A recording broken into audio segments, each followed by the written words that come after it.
great German pastor, Dietrich Bonhoeffer, was martyred for one reason. The Nazis killed this pastor because he got involved in politics. Unlike the majority of pastors, Christian pastors in Nazi Germany who remained silent under the reign of terror of Adolf Hitler, Dietrich Bonhoeffer could not remain silent. He stood up in his society. He spoke out against the evil of the government, and as a result, he lost his life. Dietrich Bonhoeffer, before he died, made this statement. He said, "Only he who believes is obedient, and only he who is obedient truly believes." There's an inseparable link between belief and obedience. You can't separate the truth. Wherever there's belief, there is genuine obedience. And we see that truth clearly illustrated in the story we're going to look at tonight. If you have your Bibles, I want you to turn to Daniel chapter 3. God gave Daniel the ability, remember, to interpret the dream of the evil king Nebuchadnezzar. And when Daniel recounted the dream and explained it to Nebuchadnezzar, remember Nebuchadnezzar's response? He fell down. He worshiped the God of Daniel, the Yahweh, the true God. And not only that, he elevated Daniel and his friends, Shadrach, Meshach, and Abednego, to places of prominence, of rulership in the Babylonian country. Now that was his first response, to worship God. But then in tonight's story, which takes place shortly after chapter 2, we see Nebuchadnezzar having a more humanistic response to this vision, a vision that said basically, Nebuchadnezzar, your days are numbered as king of Babylon. Babylon is going to cease. You're going to cease to exist. There's another kingdom coming after you. And notice Nebuchadnezzar's reaction to the truth that his kingdom would one day come to an end. We find it in verse 1 of chapter 3. Now Nebuchadnezzar, the king, made an image of gold, the height of which was 60 cubits. A cubit is about 1.5 feet. So it was a statue 90 feet high. Its width was 6 cubits, or 9 feet. And he set it up on the plain of Dura in the province of Babylon. As Nebuchadnezzar thought about this dream and thought about the end of his kingdom, he said, you know what? I'm going to do whatever I can to prevent the end of my kingdom.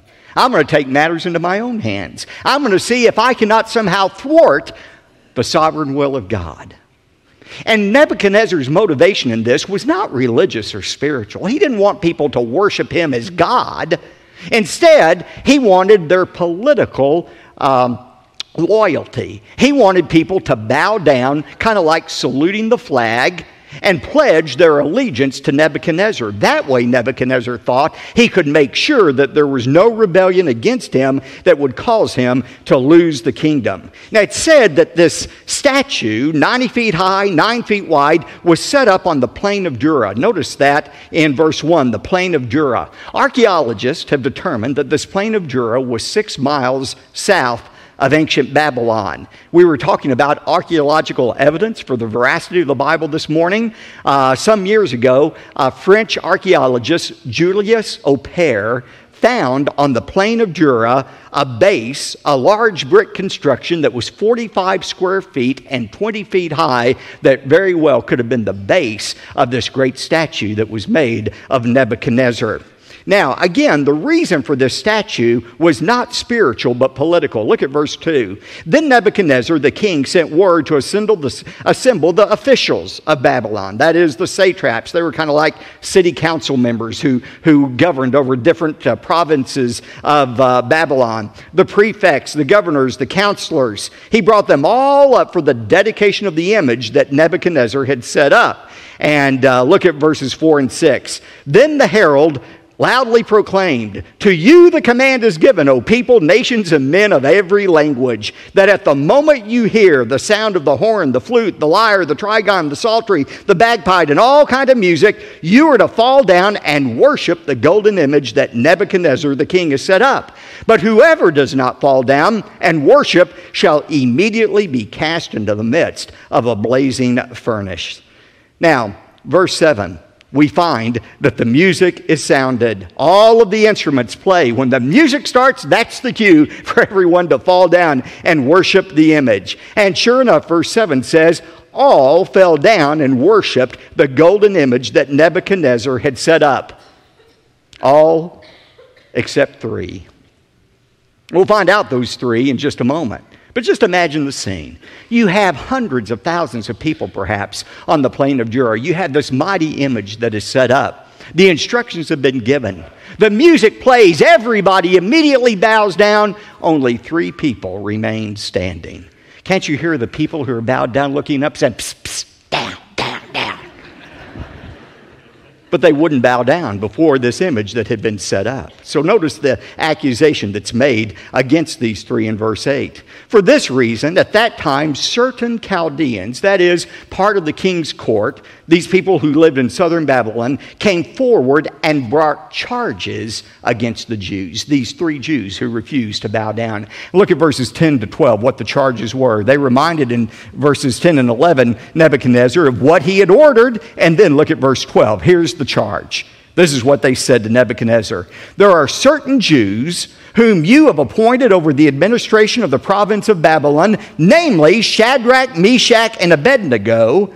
These, O king, have disregarded you. They do not serve your gods, and they do not worship the golden image that you have set up. And so, look at verse 13. Then Nebuchadnezzar, in rage and anger, gave orders to bring Shadrach, Meshach, and Abednego. Then these 3 were brought before the king. Now here's the natural question. Where in the world was Daniel during this time? Have you ever wondered that? Where was Daniel? After all, he's the one who had these guys promoted. He's the one who led them to obey God and not Nebuchadnezzar. Where was Daniel? This week, as I was preparing the message, I read all kinds of explanations about where Daniel was. Some people say, well, Daniel was now such a high-ranking official that for political reasons, he went ahead and bowed down before the image of Nebuchadnezzar. To him, it was no big deal. It was political and not spiritual. Now, that doesn't make any sense, especially given Daniel chapter 1 and how he wouldn't even eat the king's food. Another explanation is, well, maybe Daniel was ill on this particular day. Now, if I were choosing a day to call in sick to the office, this certainly would have been it. But I'm not sure that's a likely explanation. Some people say, well, maybe the king had dispatched him on a foreign trip as an emissary for the king to a foreign land. That's a possibility. We don't know. That's the bottom line, where Daniel was. But some have suggested that it was not fair for Daniel to escape this test when his 3 friends were being tested in such a severe manner. And that's really not logical to say this isn't fair, because the fact is Daniel was about to be tested. He had already been tested in chapter 1, and the lion's den was waiting around the corner for him in chapter 6. But there's a very important point and principle for all of us here. All of us who are God's people are going to be tested, but we're not all tested in the same way. God's tests for us are not the same test. In 1 Peter 1:6, Peter said, "In this you greatly rejoice, even though for a little while, if necessary, you have been distressed by various trials." That word various, poikolis, it's a word we get polka dot from. We are distressed by various tests. You're not going to escape testing in your life. If you're not in the middle of a test right now, either you've already come through one, you're in the middle of the one, or you're getting ready to enter a test. But God's plan for all of His children is to be tested, not to destroy our faith, but to strengthen our faith. Now, notice verse 14. Nebuchadnezzar responded and said to them, to Shadrach, Meshach, and Abednego, "Is it true that you do not serve my gods or worship the golden image that I have set up?" He said, "Maybe you all misunderstood, so let's try this again." I know you're new to our country. Maybe you didn't understand exactly what was being said in Aramaic, so let's try this again. Now here's the command. When you hear the music play, you just fall down and everything will be okay. However, he says in verse 15, "But if you do not worship, You will be immediately cast in the midst of a furnace of blazing fire. And what God is there who can deliver you out of my hands? You see, Nebuchadnezzar had already discovered there's a God who could reveal secrets. But he had not yet discovered that this same God is one who was able to deliver the Israelites out of Nebuchadnezzar's hands. Now, think about these Hebrew youth. And remember, teenagers, they were about your age. They were probably about 17 or 18 at this time that they were going through this test. Think about how they could have rationalized not obeying God's commands. They could have come up with all kinds of excuses not to bow down before the golden image. But they knew what God had said. In Exodus 20, God was very clear. Thou shalt have no other gods before me. Thou shalt not make unto thee any graven image. Thou shalt not bow down to them, nor serve them. Now, they could have come up with all kinds of rationalizations about why to bow down. They could have said to themselves, well, you know what? I'm going to bow on my knees, but I'm not going to bow in my heart. In my heart, I'll still worship the only true God. Or they could have said, well, you know what? It doesn't make any sense for us to die in the fiery furnace. Why, if we die, we'll not be able to witness to Nebuchadnezzar and the Babylonians any longer. And surely God wouldn't want that to happen. They could have come up with all kinds of excuses for reasons not to obey God's command and bow down before the golden image. But notice what they said instead. Verses 16 to 18. These are some of my favorite verses in all of the Bible. Look at what they said to Nebuchadnezzar. They said in verse 16, "O Nebuchadnezzar, we don't even need to give you an answer concerning this matter.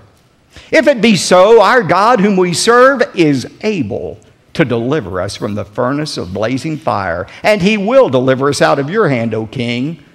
But underline this for verse 18. "But even if he does not, let it be known to you, O king, that we are not going to serve your gods or worship the golden image that you have set up." Now that's what you call faith. They said, "King, we believe our God is able to deliver us, and if he wants to, he'll deliver us out of your hands. But even if he chooses not to deliver us, we are still going to obey him." Ladies and gentlemen, that is faith. Obedience to God in spite of the circumstances. It's not always God's will to deliver us out of trials. It wasn't God's will to deliver Jesus out of suffering, or Peter, or Paul, or most of the apostles. God's will for them was death, but they still obeyed God. This is the perfect demonstration of what true faith is, obeying God regardless of what he does. Now look at verse 19, the execution of the sentence. "Then Nebuchadnezzar was filled with wrath, and his facial expression was altered toward Shadrach, Meshach, and Abednego." His face was just contorted. He was so angry. And he answered by giving orders to heat the furnace 7 times more than it was usually heated. The Aramaic here means Nebuchadnezzar was as angry as he could have been under the circumstances. And his anger, like anger always does, caused him to do something very irrational. You know, when you're angry, you are literally out of your mind. And that's what Nebuchadnezzar was, because he does a very irrational thing. He says, "I want that furnace heated up 7 times the normal heat." Now think about it. If he was really angry, as he was with these 3 men, he wouldn't want the temperature raised. He'd let it stay at the normal temperature so that they would suffer as long as possible in that furnace instead of being consumed immediately by it being 7 times hotter than it usually was. But Nebuchadnezzar wasn't rational. One commentator said Nebuchadnezzar's furnace was hot, but he himself got hotter. And when a man gets full of fury, he gets full of folly. Great words. Look at verse 21. "Then these 3 men were tied up in their trousers, their coats, their caps, and their other clothes, and they were cast in the midst of the furnace of blazing fire. For this reason, because of the king's command was urgent and the furnace had been made extremely hot, the flame of the fire slew those men who carried up Shadrach, Meshach, and Abednego. But these 3 men, Shadrach, Meshach, and Abednego, fell into the midst of the furnace of blazing fire, still tied up." Now look at God's miraculous delivery in verse 24. "Then Nebuchadnezzar the king was astounded, and he stood up." Now apparently they had placed a chair for Nebuchadnezzar to sit in once the furnace door had been shut, and he was able to look in to see these 3 men. And when he looked into that blazing fire, he was so astounded by what he saw, he immediately stood up. And he said to his high officials, "Was it not 3 men we bound into the midst of the fire?" They replied to him, "Certainly, O king." Verse 25, he said, "Look, I see men loosed, 4 of them, walking about in the midst of the fire without harm, and the appearance of the 4th is like a son of the gods." 3 things amazed Nebuchadnezzar. First of all, these men who had been tied up were suddenly now free. Secondly, they were walking around without being consumed by the fire. But most importantly, there were no longer 3 men in there. There was a 4th man in there. And that 4th person they saw looked like a son of God. Who was that 4th person in there? I believe it was the angel of the Lord. Anytime in the Old Testament you read about the angel of the Lord, that is a reference to the Lord Jesus Christ. The incarnate, pre-incarnate appearance of Jesus Christ. That 4th person looked like a god to them. Verse 26, then Nebuchadnezzar came near to the door of the furnace, and he responded and said, "Shadrach, Meshach, Abednego, come out, you servants of the Most High God, and come here." And then Shadrach, Meshach, and Abednego came out in the midst of the fire. He wanted them out of the furnace. He called them servants of the Most High God. And look at verse 27. All of the officials gathered around and saw in regard to these men that the fire had no effect on their bodies. Not even a hair of their head had been singed, nor were their trousers damaged, nor had the smell of fire even come upon them. They didn't even reek of smoke after being in that furnace. In verse 28, look at Nebuchadnezzar's response. He said, "Blessed be the God of Shadrach, Meshach, and Abednego, who has sent his angel and delivered his servants who put their trust in him, violating the king's command. And he yielded up their bodies so that not to serve or worship any god except their own God." Now, as we'll see in a moment, this was not, and we'll see this more next time, this was not a conversion experience for Nebuchadnezzar. That would come in chapter 4. Nevertheless, there was still a command here that was given in verse 29. Nebuchadnezzar says, "Therefore I make a decree that any people, nation, or tongue that speaks anything offensive about the God of Shadrach, Meshach, and Abednego shall be torn limb from limb, and their houses reduced to rubbish heap, inasmuch as there is no other God who is able to deliver in this way." Now notice, Nebuchadnezzar did not denounce all other gods. He simply recognized that the God of these 3 Hebrew youth was a legitimate God. And in fact, he was a superior God to any other God he knew of, because this was a God that was able to deliver these Hebrews out of Nebuchadnezzar's hands. Now, as impressive as a comment that is, God is not impressed by it. See, God is not content to be named among other gods. God is not impressed when we say, "Oh, I believe in the God of heaven, the God of the Bible, but I believe in other gods as well." I'm saying this often right now as I go around our country. What we call plurality in our country, the worship of many gods, what we celebrate as tolerance and plurality, God has another name for. It's idolatry. The First Amendment of our Constitution has not replaced the first commandment of God. God said, "You shall have no other gods before me." God commands our exclusive worship. He has no tolerance for any false gods or any false idols. And by the way, a false idol, a false god doesn't have to be a wooden statue. As I heard my friend David Jeremiah say today, we have American idols as well. Those American idols sometimes are money. We bow down before money. We worship money. Sometimes it's pleasure, entertainment. Sometimes it's sports. Sometimes it's scholastic achievements. But God is a jealous God.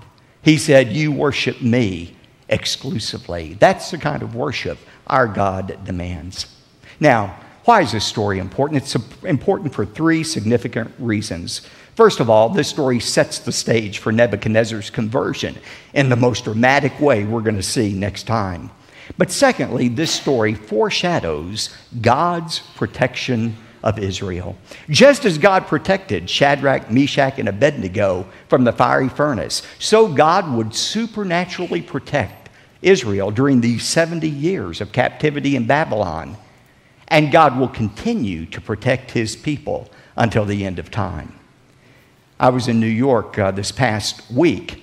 I was there Wednesday for the most holy day of the Jewish calendar, Yom Kippur. And I was with some Jews. It was interesting to see how they worshiped on Yom Kippur. But at that very same day of Yom Kippur, the holiest day on the Jewish calendar, on that very day, there in New York, was Iranian President Ahmadinejad. And there he was in the UN, breathing threats against Israel. Monday of that week in New York, he said, Israel will be eliminated from the face of the earth. Now, I'm going to make to you a prophecy that I promise will come true. This is an absolute 100% prophecy that will come true. President Ahmadinejad will be eliminated before Israel is eliminated. You can rest assured, because Israel is God's nation, and Israel has the promise of God's protection. God protected them for 70 years during that Babylonian captivity, and he will protect them until the end of time. But the third truth that you see in the passage is this. This passage reminds us of the importance of unconditional faith and obedience. Remember, true faith is not believing God is going to do what we want him to do. True faith is the resolve to obey God in spite of the circumstances. It's the faith that Job expressed when he said, though he slay me, yet will I trust in him. Only he who is obedient believes, and only he who believes is truly obedient.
yêu đâu biết được ngày mai. Rồi hôm nay em bên ai, nhìn em khóc trên vai. Thôi hãy quên đi, về với em hiện tại. Anh còn nhớ về ngày ta còn đắm say. Anh vẫn nhớ về người bên anh khi ấy. Em đã quên rồi câu hứa yêu trọn đời. Em bỏ anh rồi, em vui tình nhân mới. Cuộc tình này đã khác rồi, mình kết thúc em ơi. Chuyện tình này đã chết rồi, còn tiếc chi em ơi. Một lần em gian dối rồi, còn cố yêu không vui. Một lần em đã phản bội, làm vết thương chưa nguôi. Thì anh vẫn sẽ mỉm cười, người khác làm em vui. Còn anh xin kết thúc và giữ chút đau thương thôi. Ở nơi xa luôn nhớ về một mối duyên tình phai. Đường em đi nay khác rồi, còn mỗi anh đơn côi. Đường em đi nay đã khác rồi, còn riêng anh mãi đứng đơn côi.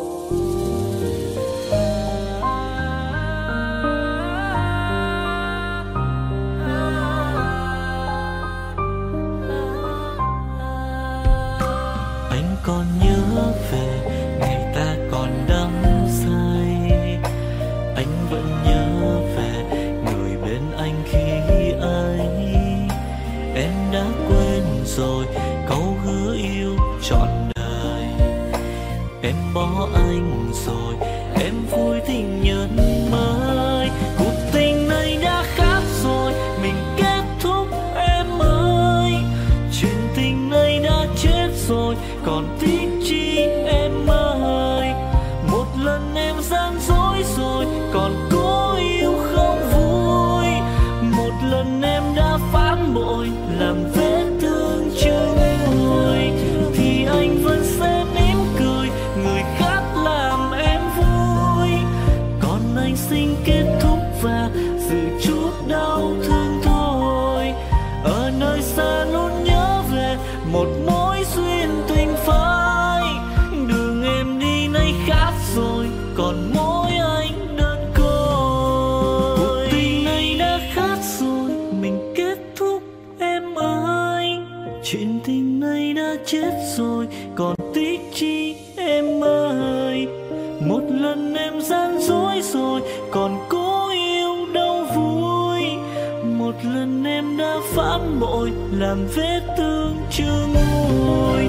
Thì anh vẫn sẽ mỉm cười, người khác làm em vui. Còn anh xin kết thúc và giữ chút đau thương thôi. Ở nơi xa luôn nhớ về một mối duyên tình phai. Đường em đi nay khác rồi, còn mỗi anh đơn côi. Ở nơi xa luôn nhớ về một mối duyên tình phai.